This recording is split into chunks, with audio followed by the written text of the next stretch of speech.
Minister from the member from Scarborough-Agincourt.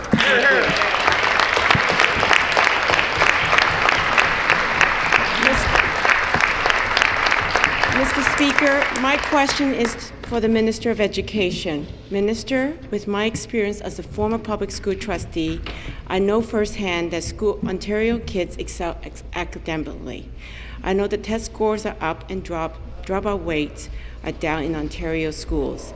I know that our education system is the best in the English-speaking world, but there's other very important things that we need to do better in our schools. Bullying has become a serious issue with serious effect on our young people.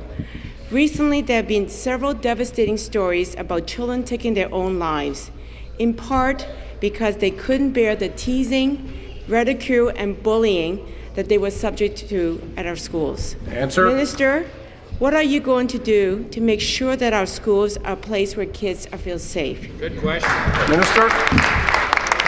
I want to thank the member for Scarborough-Agincourt for her first question and welcome her here to the legislature. It's a privilege for each of us to represent the interests of Ontarians here, and I know that the member's constituents in Scarborough-Agincourt will benefit from her experience and dedication to her community.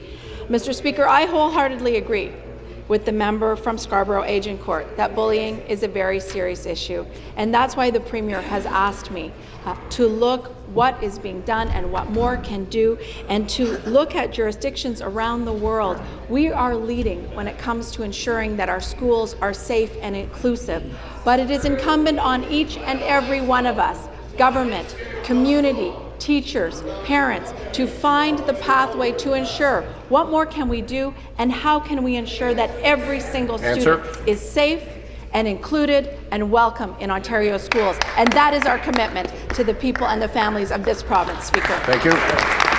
Supplementary. Mr. Speaker, I'm pleased that you acknowledge the serious threat that bullying presents to our young people. But this isn't a problem that just happened in our schools. New technology like social networking websites has opened up new arenas where bullying can happen. And mental health problems often first develop when kids are very young. I know that government has programs and policies in place already aimed at making our schools a place where kids feel safe, welcome, and respected. But this is a multifaceted problem, and it can't be solved in a school alone. As a society, we need to be more accepting of differences. Minister, what is your ministry doing to help kids who are struggling through issues of bullying and mental health? Minister. Thank you very much, Speaker.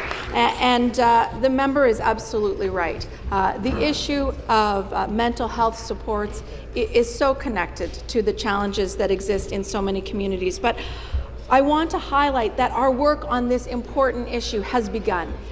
Many of you in this legislature will recall the historic steps that were made as we invested some $257 million as part of a Children's First comprehensive mental health and addiction strategy, where ministries are coming together and making sure that services are available in schools for our kids. Those resources and programs and services are rolling out across the province right now, and they will be there for students when they look to have that support, Speaker. Every single one of us in this room is a parent, a grandparent, has loved ones in our lives. And I hope that on this file, we will see this legislature come together. Because as a mom myself, I can't imagine the pain that parents are going through when they lose a child to this horrific situation. But Speaker, this legislature can come together, and we will make it better for kids in this province. Your question?